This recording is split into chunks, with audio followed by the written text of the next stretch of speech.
I have the can I call you the illustrious Jared Trujillo here? You're president of the Legal Aid Association. Yeah, the Association of Legal Aid Attorneys. Oh, sorry. And you got on my radar because we have a mutual friend, Marlena.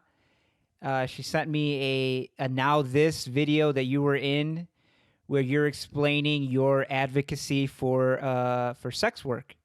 We're talking about all kinds of sex work here, right? We're talking about the oldest profession in the world. We're talking about prostitution Right, as well, right? right, Uh, exactly. so walk us through the reason for that, and thank Yeah, you for I coming on. mean, First of all, sorry, I'm sorry, what'd you say? and thank you for coming on, man. Yeah, for sure. I mean, thank you for being willing to have the conversation. Up until very recently, people didn't even really like recognize the humanity of sex workers. It didn't even like really invest in thinking about how they could have better outcomes, like how they could succeed better, how they can be safer. So just like you being willing to have this conversation is something that I truly appreciate. I get so as far as like my involvement with the movement, it's really twofold. Um, One, because of the workers themselves. Like I'm a former sex worker. I've done full service sex work. I've been a go-go dancer. I've done other things within the industry. And then a lot of the people that I love have done it or do it as well. And when you think about the decriminalization of sex work, the people that I'm talking about are like the most marginalized folks. You're talking about Black and brown cis women. You're talking about members of the transgender and gender nonconforming community. You're talking about, like runaway homeless youth, LGBTQ runaway kids, and kids that are often kicked out of their homes because of non acceptance from their parents. They're about 7 to 8 times more likely than their counterparts to trade sex. And you're talking about people that are the easiest targets for police. Just this week, a ProPublica article came out about the NYPD Vice Squad. The NYPD Vice Squad, they're this big infamous unit of 96 officers within the NYPD that are supposed to deal with crimes of public morality, Right. so prostitution, gambling, drugs, stuff like that. But in reality, if you read this report, it's about how they weaponize their badges to target sex workers. There's an officer that said, "This is the best job in the world. You get overtime, you get a hand job, and you get a beer, and then you don't even have to pay for it." Like he said that on the record. Yeah. So imagine like what these folks are doing when they And the don't Vice think. Squad's notorious for just basically being a way of cracking down on poor communities and vulnerable communities, because there's no squad at the NYPD to go crack down what's going on at Wall Street, right? For example. Right, totally. Yeah, and like they say that Vice goes after traffickers, it doesn't go. And there's a big difference between a sex worker and someone who's trafficked. No one should be trafficked. Right. Vice doesn't really spend a lot of time going after people that are trafficked. Vice doesn't go after the Jeffrey Epsteins of the world. They go after people that look like my clients Right. when I was a public defender. So like that's one end of it, of why I believe in decrim so deeply, is to really liberate sex workers from over policing. And by that, I mean the most marginalized sex workers. When I was a sex worker in law school, I knew other people that were sex workers too. But because we were in law school, it was okay. I mean, You know, talk to me about that. That's interesting. I'm just curious. I mean, that must have been tough. It must have been tough because you're doing something that you're just trying to pay your way through law school, but then it's I mean, there's people who take jobs, working the fry machine at McDonald's, and they're embarrassed of that, right? But like, so is your thinking, well, I just need to do this because it's work, like you said in that video. Sex work is work. So I mean, did you get any pushback? Did your family and friends know? What was their responses to that? I mean, like I've been on dates and people are like, "Oh, you've done that? I don't want to touch you. Oh, Like really? you're a sex worker." Yeah, like there's this idea that like sex workers are somehow dirty or whatever else. But like I've had a lot of jobs in my life. I've done sex work multiple times in my life. Yeah. Most of those times have not been as privileged as law school. Like it's work, you Yeah. know. I was just telling I somebody the also other day because you're talking about legalizing sex work. So I mean, I guess it is legalized or decriminalizing. Well, yeah. yeah. What's the nuance there between decriminalization and legalization? Nevada has legalization. The problem with legalization is that, in parts of Nevada, is that it creates barriers to like for people that are the most marginalized. So like maybe trans folks that don't have the proper ID, maybe immigrants that are non-citizens. There's just like barriers and there's government regulation around it.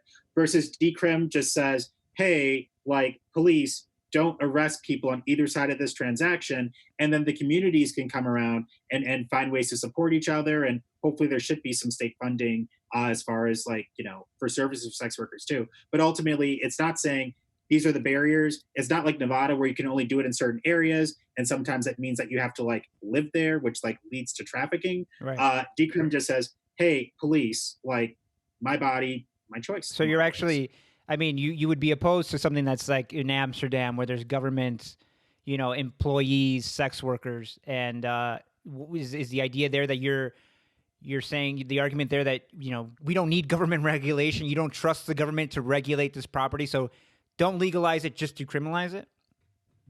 Sort of. So, and I want to be really intentional about the difference between sex work and trafficking. With decrim, every single trafficking statute is still on the books. All the decrim groups, like we're all also like incredibly like emphatically anti-trafficking. Right. What it is it's saying, like don't put regulations on people that will lead to barriers to being able to do the work legally, which is different than legalization. One of the issues, there's very few decrim models. New Zealand has one of them. One of the problems with like New Zealand and then also a lot of other places that have decrim model or that places that have legalization models is that like immigrants in particular. I'm talking around because I don't remember the name of the country at the moment because it's Friday. I'm tired. But like, there's some European countries that have done a legalization model where like they're fine for some people, but other people they leave them out. The most marginalized folks are left out, and because of that, like if you're still making any part of the profession operate in this under the shadows because they can't meet the standards to be part of that legalization, then you're not any better than what we have now. Oh yeah, so the law marginalizes these communities anyway, so you don't need the law anywhere near them in a way, right? All right, yeah, like think about your elected officials. Do you really want them regulating your sex life? Right. Like which ones? Like Trump? No. Mitch McConnell? Absolutely not. Not even Biden. Like that's like saying, yeah, that's like saying it's like saying legalize anal sex. It's legal, but it's like saying legalize anal sex, but like. No, the government should have nothing to do with that. It's not even a question for the government. Exactly. Just and the whole argument, like, oh, you keep having to make this distinction that you're not for traffickers because it's the same thing with drugs, right? Like, 'cause I'm for decriminalizing all drugs, and then people would make the facetious argument like, oh, are you for the narcos? Are you for the drug traffickers? No, they're bad people. They're doing terrible things. Exactly. That's not the same as the product, the actual substance. Exactly. I mean, labor trafficking is a really big deal, and it's kind of unfortunate that the people that take to Twitter to call me a trafficker every now and then, and daily, frankly, it's unfortunate they don't care about labor trafficking too, right? Because it's like they say they want to abolish slavery and like sex slavery. Like if you're being labor trafficked, that's terrible too. But we didn't outlaw work. Why do we think we can outlaw the oldest profession in the world and have better outcomes? Prohibition doesn't work. Yeah, I mean, I was just talking about this the other day and it's related, obviously. Porn stars, right? Porn stars are the most famous people in society, but nobody talks about them. We all know their names, right? We know that we see them more than we see like celebrities on Instagram, right? If you watch porn regularly, but nobody talks about them. It's like this thing that, and again, it's the oldest profession in the book, sex. Everybody does it. My own evolution on it. I as a child, I was taught the whole puritanical thing that I was Catholic, so sex is dirty, period, right? And so selling yourself for sex or a lap dance or anything sexual is dirty, sinful. But then it's like, I remember being maybe in my teens, and somebody said something very simple, like, if having sex for free is okay, right? If you're doing it for fun is okay, why can't you just sell it? I mean, is that an argument there? Like, I mean, I never have these conversations with people, like my friends, my family, and of course, strangers. I'm just meeting you. I want to know what are some of the arguments against it, and then what are you counter argue to that? Because I want to be a warrior for this. I want to go around and be like, no, that's a fallacy. Blah blah blah. I heard from Jared Trujillo that yada yada yada. So arm me, give me the ammunition, man. Cool. Yeah, I mean, so I'd say like the biggest opponents to decrim, it's not even the people that are coming at this from like a moralistic standpoint. It's not. It's the people that believe in what's called the Nordic model. Well, they call it the Nordic model. I call it prohibition because that's what it is. In-demand model, the equality model, it's all the same thing. It's all a prohibitionist framework. And like, so what their framework assumes is that everyone is a trafficking survivor. Everyone is trafficked, that people don't have any agency. And the way that you end trafficking, because they think that everything is trafficking, is to make the entire sex trade illegal. It's the same thing as the people that said, hey, in 1921, hey, like alcohol's creating problems for society, so if we make it illegal, it'll go away. Right. It's the same thing as like drug prohibition. They're prohibitionists. That is their model. That is their framework. And so like really that's their biggest argument, is that everyone's a trafficking survivor. So the arguments against that are like, put people in front of them, put women, put queer folks, put some straight men, put non-binary folks in front of them that say, hey, no, like I did sex work for a mixture of between like circumstance and choice. I was broke, I needed the money, was lacking access to housing, or this is a job that I want to do. Right. Most people do sex work, not trafficking, somewhere in that area. You'll also notice that like the prohibitionist folks, they do very little, or they talk very little about fixing the structural programs that like would prevent people from having to do sex work in the first place. Our side does that, but I won't even rant on that right now. Like, no, go into it. I mean, I'm interested. We don't have these conversations ever, right? So, I mean, and if you do read about them, you're getting it from a media company that has a corporate agenda that's not really going to give you all the details. They're going to just report it as this, oh, look at this exotic agenda that somebody has. No, but this is, again, the oldest profession in the world. How many people are occupied in it daily around the world? And we need to talk about it. We need to bring it out of the shadows. Totally. Yeah, the thing I'll say that COVID, and I've always felt this, but COVID even made it more pressing, is that if you look at our group, the decriminalization folks, we don't get government funding. We don't get federal funding. A lot of like our organizations are actually prevented from getting, not mine, but others are prevented from getting federal funding because they talk about decrim in this way. Yeah. Because of the way like this country's thought about trafficking for so long. I mean, the first trafficking law, like not to go like super down into the weeds. I'm a history nerd, so hit me. I'm a history nerd. Oh, perfect. We're gonna be best friends then. But the first anti-trafficking law in this country, 1910, the Mann Act, called the White Slavery Act, which was supposed to be— That's what Jack Johnson got charged with, right? Yeah, but like the idea of the law was that like, oh no, like you have all these like poor like innocent white girls that are being like brought into the sex trade, but who was like the law actually used against? Like black men, black boxers, Jack Johnson, that brought white women across state lines and had sex with them, like their girlfriends. Right. That is, and like, and that is like up to the SESTA-FOSTA or SESTA-FOSTA, that like has been just like really problematic for sex workers. It's like we have this framing about trafficking that isn't really accurate. It makes it look like it's taken. And so, like, it's like a poor white girl from the suburbs that's walking to school and then she gets like snatched up, but that's not it. A lot of people, it's domestic violence situations. It's people that are formerly homeless. Right. It's kids that were in foster care. That's what they look like. But like the thing is that the people that get all this state funding and all this federal funding to do prohibitionist model work, they don't actually invest in making systems better for those people. But if you looked at the middle of the pandemic, the people that were like raising millions of dollars for COVID relief funds, if you look at the people that were like fighting to cancel rent or for eviction moratoriums to make the criminal legal system better, to make the immigration system better, they're our people that get no money. Do you know how we wrote the New York Stop Violence and Sex Trades Act in New York? We didn't get money from that. Like we wrote it in a hot as fuck law school at on a Friday night, like, at 9 p.m.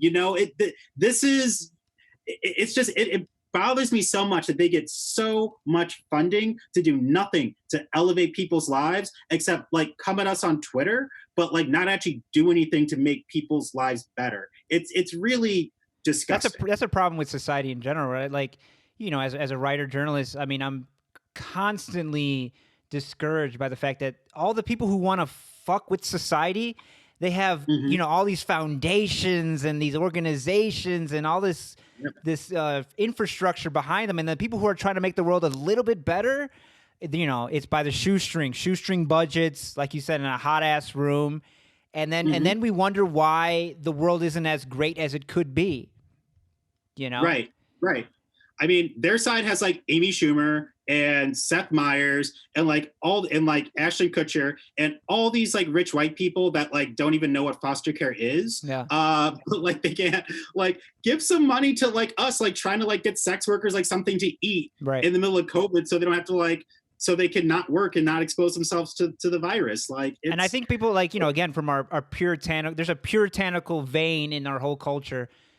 And it just makes a lot of people uncomfortable to think that, you know, a stripper or a prostitute or sex worker has agency, right? Is making their own decisions. Like, we have to see them as a victim, you know. There's an interesting argument.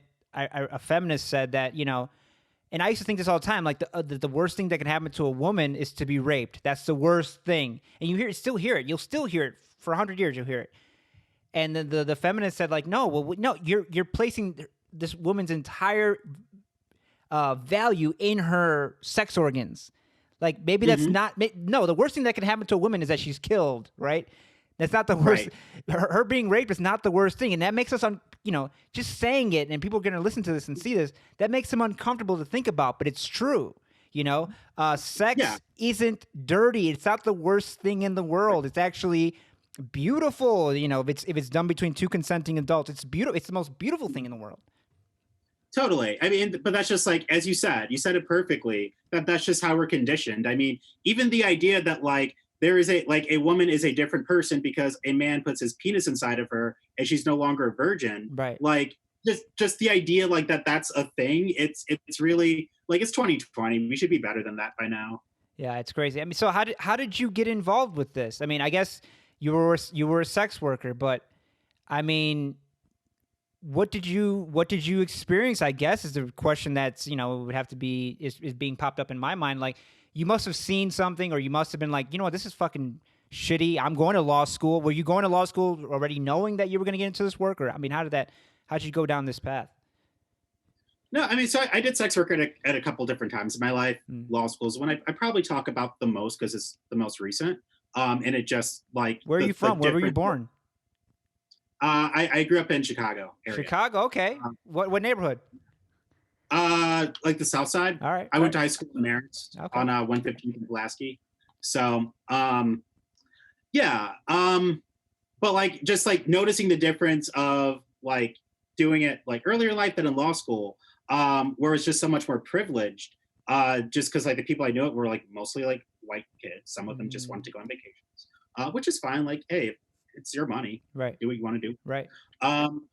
But yeah, like I think that's what got me. Like, I did a little bit of sex work activism when I was younger, and then I kind of got out of it. Then in law school, I did it. I got into it a little bit more. That I'm like, oh, I just need to pass character and fitness. I'm gonna like step away for a minute. What got me like really involved again though was SESTA and FOSTA when they passed in 2018. Well, explain that. I don't know the details of that. All right, and so stop me at like I also go teach ahead, law man. students. Fire away, man. Fire away. I go on my law professor mode sometime, and if I see you snoring, my wife knows, man. Like, you know, I'll watch a documentary, read a book, and she's like, I don't care. Right. But sometimes I just have to tell it. I have to speak it out into the room. For sure. Yeah. So SESTA and FOSTA, and I'll just say, when SESTA-FOSTA passed, that's what got a lot of sex workers really caring about this movement again. So it was this federal bill that the idea of it is that it was supposed to make it easier for attorney generals in each state to go after kids that were being trafficked online. Because again, like that was how they presented the bill. while that bill was going in front of Congress, sex workers were saying, yo, look at the actual wording of this bill. This bill is really problematic, and it's going to like really chill internet speech, not trafficking, not just trafficking, but internet speech. And it's also, and even some of the prohibitionist groups were saying, it is going to make it harder for police to go after actual traffickers, because you're just going to drive this like further and deeper and darker. How does it go after internet speech? So it's the first bill that modifies, the first bill that modified, because there's another one now, that modified section, I believe, 230 of the Communications Decency Law, which is, that is the law that keeps the internet free. That is the law that says, like, you cannot, you know, if you are Google, and if I have a product that's illegal, and if, you know, like if the way you access it is through Google, like Google can't be held culpable for that. And it matters, it like for Google, maybe it matters a little bit. They have so much money, who cares? Right. But if you are like a smaller internet site, like if they are able to hold you liable for anything that somebody, a third party, puts on your site, that means that you're either going to shut down, or that means that like you're going to be sued out of existence. And so that's what SESTA and FOSTA, that's how like they got it, that's how they thought they were helping, is I was saying, okay, if you on your website put up anything that could like even remotely have to do with trafficking, then you're liable. The problem is that their definition of trafficking was effectively the same thing as the definition of consensual sex work. So the reality of SESTA and FOSTA is it made it very difficult for sex workers to work online, which made them less safe. Online has been a godsend to sex workers, because it's enabled them to have community, to talk about, this client will rape you, this client won't pay you, this client is he smells bad, because, you know, you want good working conditions too. Like it made it easier for sex workers to not only work, get paid, but also keep each other safe. And with, you know, with SESTA and FOSTA, they're less safe. All my faves voted for, I'm a Bernie Sanders delegate, love the man, but he voted for it. 97 senators voted for it, all except for Wyden and Rand Paul for whatever. I mean, hey, he has his moments. Yeah, that's Rand fine. moment. He has his moments. You know, that's what you get with a libertarian. You know, sometimes you hate him and sometimes you love him. You want to be president, but right. Yeah. So it basically drives sex work. It's trying to go after traffickers, but it drives sex workers into the shadows where they don't need to be. Right, and which makes their jobs less safe. And is that what shut down Backpage? Talk to me about Backpage, because I had a Trump supporter friend of mine on, and he was saying, oh, they closed down, Trump closed down Backpage, and how that was a great thing. But then I read one of your tweets, I think, and you were talking about, no, it's the same. You know, we Backpage, with that being shut down, drives them into the shadows. So I didn't know about Backpage, right? And I'm being serious. I'm not like one of those people like, I don't know what pornography is. No, I didn't know about Backpage.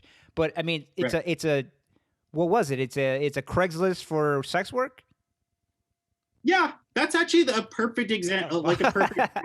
Now I sound like I know exactly what it is. Exactly. Well, in case your wife is listening or whatever, we'll pretend you don't. But like, yeah, that's what it is. It's Craigslist for sex workers, and it's how sex workers advertise. It's how they screen clients, how they kept each other safe. It wasn't really Trump. It was actually Kamala Harris more than anyone else. Wow. When she was AG of California. It's why a lot of sex workers, I voted for them. A lot of sex workers have some things to say about her, myself included. Not gonna lie. I mean, what do you think? What do you think is going to happen under Biden? I mean, you're a Bernie delegate. I was Bernie precinct captain here in my precinct. Sad to see that Bernie's another Rand Paul, right? You love him, but sometimes he's like, "What are you thinking? What are you thinking?" Right. What is it? What is the fate of sex workers look like, or in your push to decriminalize sex work? What does that look like under a Biden-Harris administration? Well, I will say, to her credit, it seems as if the vice president-elect has evolved on the issue. Evolved. Here we go. Yeah, I mean, that's the best we can hope for, right? Is evolution. Yeah. She says she supports decriminalizing sex work. I don't know what that means, because sometimes when people say that, they actually mean the prohibitionist model.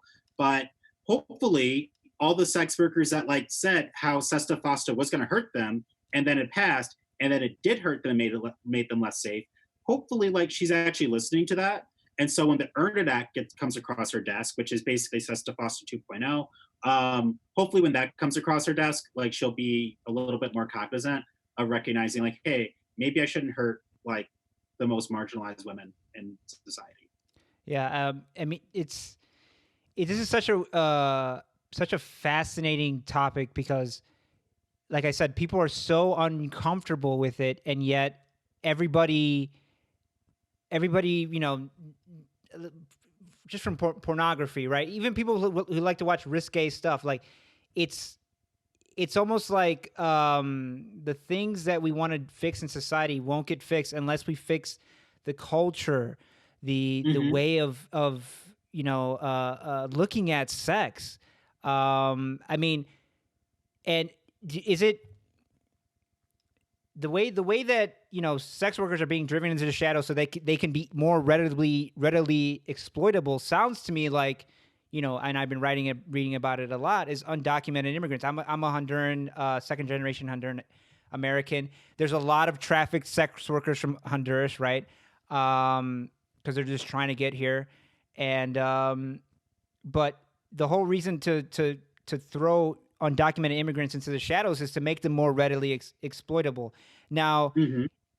is it because you brought up the fact that LGBTs are more because they can't get jobs, they can't get housing, they're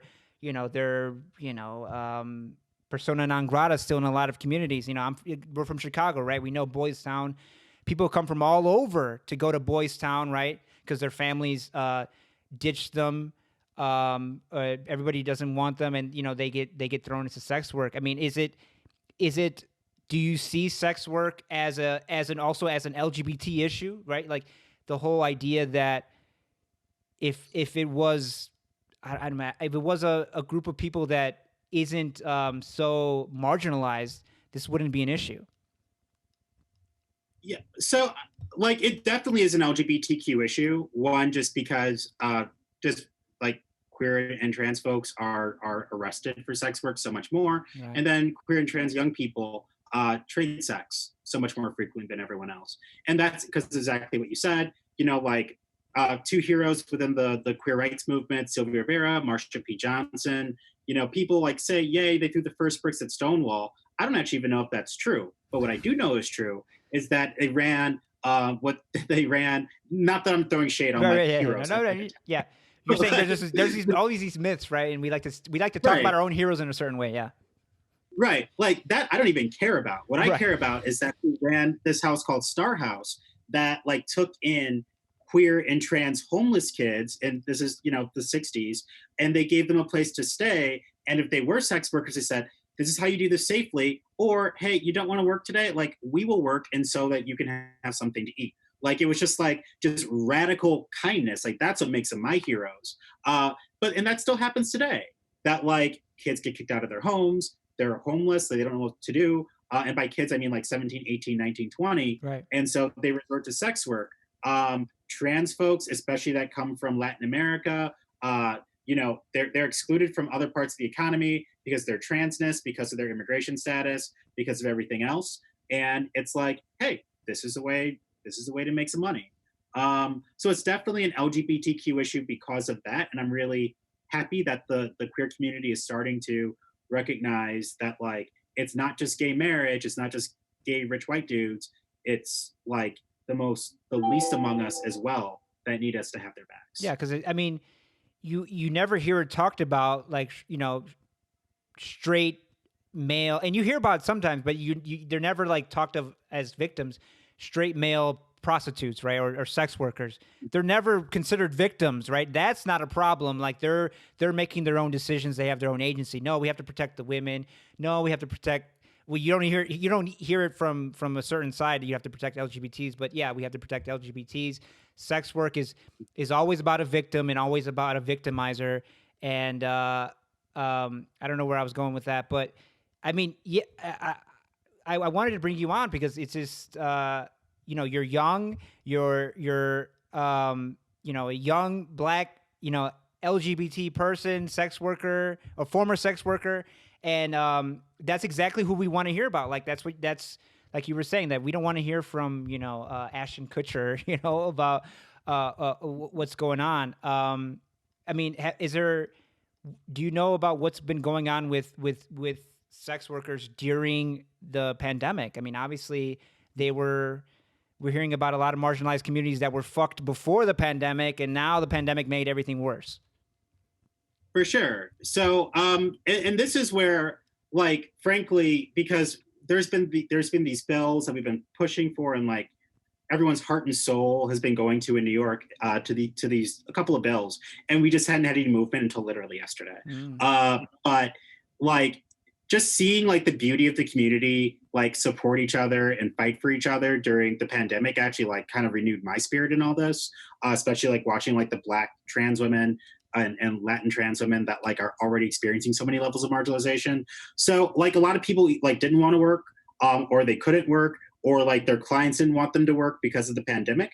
That meant that unfortunately some people ended up going back to more dangerous clients that they wouldn't work with otherwise because they had to pay their rent, which is of course a problem, which is only perpetuated by keeping criminalized.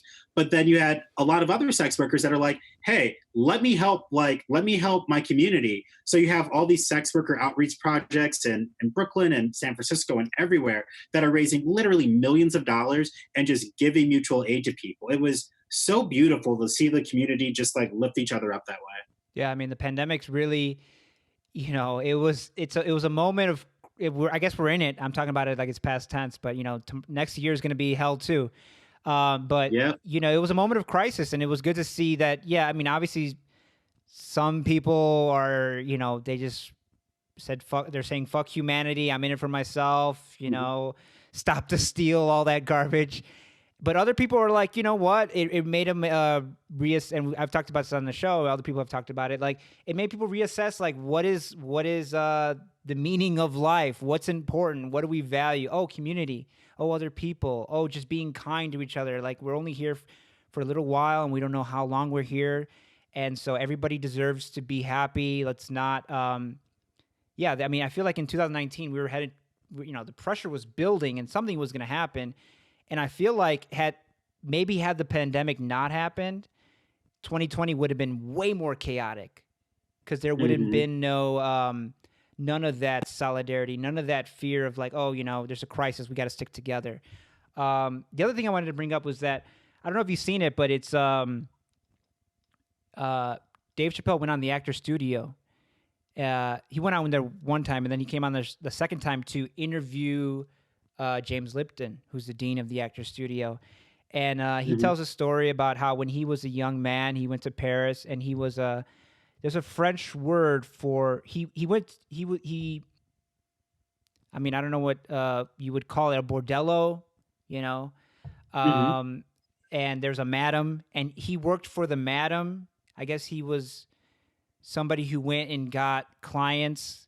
And anyways, everybody in the studio, snickers and giggles and blah blah blah, And Dave Chappelle looks at him like, "What? You were a pimp?"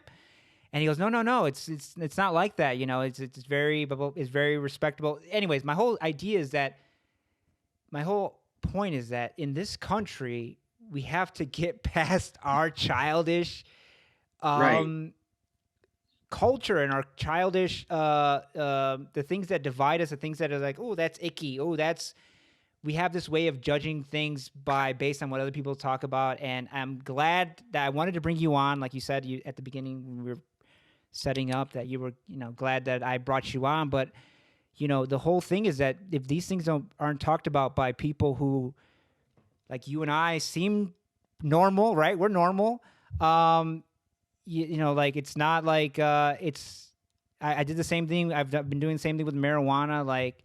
And I don't mean to equate them, but I'm just saying that there's things that are You can taboos. like, yeah. There are things that are taboos that for me shouldn't be taboos, right? And so, the more that we air them out, the more that we talk about them in a I don't know anything about it, so I'm coming to you just very curious, very, very green. So what is the status of this push to decriminalize sex work? And I mean, what how can people help? How can people learn more? For sure. So I'll say that it's not in its infancy, and I don't want to say that it is, because I want to respect how many people have been working on this Right. issue. Like, people talk about Pony in 1976, but really even before that. But like, I will say this What modern was push. Pony? Pony? I can't remember the acronym. It is Friday afternoon. I'm very I'm sorry. sorry. But yeah, I got to schedule these for Tuesday or something. or I just need a Red Bull. Yeah. But yeah, I'm drinking coffee over here, so yeah, this is my third cup. Yeah, smart. I just had a week, but yeah. So Pony was it was a prostitutes on. I don't remember the acronym, but like, they did a lot of activism around sex work liberation in the 70s, and so I want to respect, like, I don't want to say that the movement is new, because it's not new, Right. but I will say that this iteration of the movement, it's kind of in its infancy. In 2018, DC introduced a bill to decriminalize sex work. I think one person in the entire council like supported it, and now in 2019, this 2020 doesn't count, so I think it was 2019. Yeah, in 2019, New York introduced the first statewide bill in the country that would decriminalize sex work, and we had more than one. We had a couple of senators, we had a handful of senators, we had a handful of assembly members, and we got a lot of press about people that, like, and wasn't bad press. A lot of it was good. And we had this other Vermont introduced a bill, like Vermont leading the way. If they get their bill done first, I'm happy.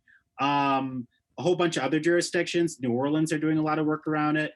Oregon, they're doing a lot of work around it. And then there's like smaller bills. There's something, it's called the walking while trans ban, is what people call it frequently. I heard of that.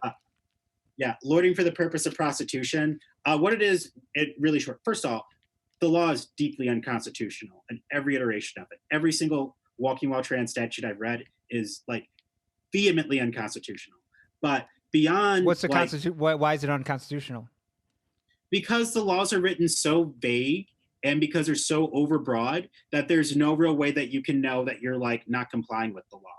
Like, so it's like, so overbreadth is like a way to like invalidate something's constitutionality. There's a First Amendment argument around it too, but specifically around the over, like how broad it is. And in New York, there was an officer that admitted, like, and cops usually just at least have the respect to lie to me. He admitted during a deposition that he looked for, quote, women with Adam's apples when determining who to arrest under the statute, saying that he was looking for trans women. Yeah, you're not even looking for sex workers. You're looking for trans women. Exactly. But that's like how the statute's applied. It's like over 90% of the people arrested for it are transgender or gender nonconforming, and they're almost like I think 94% Black or brown in New York. And so like we've been doing a lot of work to get rid of that. At the city council, we just had a really big win yesterday. And I think that we're going to have a state win very early next session. So, you know, it's moving slowly but surely, but we're changing hearts and minds.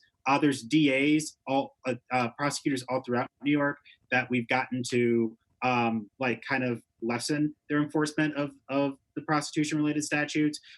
In the Manhattan DA's race right now, 4 of the candidates, kind of 5 of the candidates out of 9 have agreed. Yeah. The three, I'm like, I'm down for. I'm like, I know they did. There's another one that's just like, you're telling me that you're doing it, but I need to see you put that on your website. Right. And then there's yet another one that I'm like, you're not quite there. You think you're there, but you're not there. But like, it is a big deal for like the Manhattan DA's office, like the DA's office that can like prosecute Trump. Like the fact that serious contenders for that office, the front runners, are like saying that they're not going to prosecute sex workers. Chesa Boudin in San Francisco won his race and like talking about sex workers, and Tiffany Caban, who is, don't even talk to me. Like Tiffany's just cool fucking people that you need to be talking to. But she almost won her Queen's race, like having sex workers like canvas with her, like actually like not just like putting them on a flyer, but like making that a focal point of her race because of the way that sex workers are treated in Queens. It's like, we're coming. It's our moment. You know, it might take a minute, but we're coming. Yeah, I mean, and that's another reason why I wanted to bring you on and talk about this, because I do think it's I think, you know, we're probably the same generation. I think it's a generational thing. I think the younger generations get it. We don't have the hangups that the older generations did about sex work, about drugs, about, we're younger, but we're not as childish as the older Right. generations. And Right. I wanted to do my part to give it a push, For sure. further along, because I know that this, like you said, and you have to keep. I got to get a shirt or a bumper sticker or something. Sex work is work, and Hmm. denying any kind of protections to any kind of worker is just not acceptable anymore. It never was, but it's definitely not. It's a new day. It's hopefully we'll see what Kamala Harris does. I mean, we're burning Well, you could people, do so some. Yeah, I mean, and that's the thing. Like with the age thing, though, our sponsor for the sex work bill in New York in the assembly is the old. Oh, I'm not Dick Gottfried. I love you. He's my assembly member, but like the man is like he's in his 70s. right, That is the guy that sponsored the bill. right. Like it's I agree with you that it's an age thing, but it's just like if you're not a millennial or a Zoomer or whatever, like you can come too. Yeah. Like I got books so you can read. Like this is a movement for everybody. No, It's there's for moving sure. about. I don't mean to. Obviously, there's exceptions to every rule, and Mhm. there's old people who get it, and there's old people who, they were sex workers, so they definitely get it, right? Again, this has been around. It's not a new thing. None of it is new. LGBT is not new. Trans is not new, and sex work is definitely not new. None of it's new, and we just need to. I'm glad to bring you on and highlight the work you're doing. Thank you so much. I mean, let people know where they can find you and find out more information. Sure. Oh man, there's just like so many places to find good information about sex work, That's and good to like what know. the movement means. That's But encouraging. decriminalize.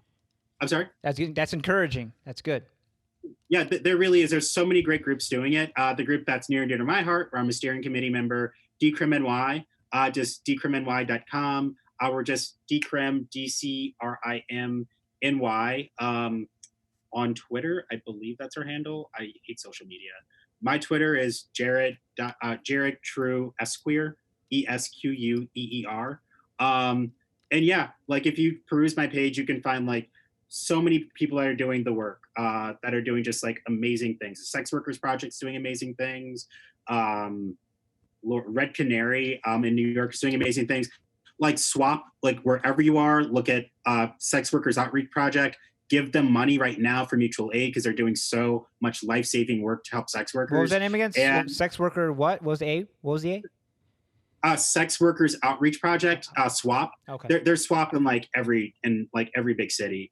They're doing life-saving work. So yeah, and then just like recognize sex work as work, and if your electeds are like wherever you are, as soon as there's a bill, tell your neighbors that like, hey, like don't criminalize the way that someone feeds their family and put clothes on their back.